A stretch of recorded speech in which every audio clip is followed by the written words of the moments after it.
తను చాలా మందిని గూడా యూజ్ జేసుకొని వదిలేసిండు సార్. మా అక్క నమ్మి తనని పెళ్లి చేసుకుంది. కాకపోతే తననైతే మస్తు టార్చర్ జేషిండు. చాలా సార్లు గూడా కొట్టిండు.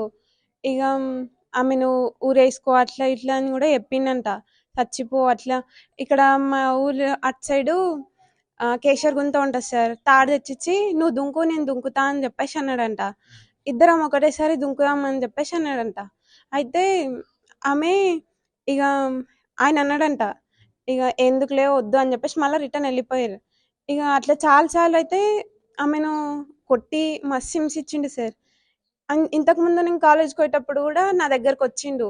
వచ్చి "మీ అక్కకు పిచ్చి లేషింది, హాస్పిటల్‌లో ఉంది రా" అని జెప్పేసి నా దగ్గరకొచ్చిండు. నేను ఎళ్ళిన. కింది వరకెళ్ళినంక "నువ్వు మా అక్కకి ఫోన్ చేస్తే నేనొస్తా" అంటే, మా అక్కకి ఫోన్ చేషిండు. ఏం మాట్లాడిండో తెల్వది. మళ్ళా నేను ఇంటికొచ్చే వరకు నాకు మెసేజ్ పెట్టిండు. "మీ అక్కకి చెప్పకు" అని జెప్పేసి అన్నాడు.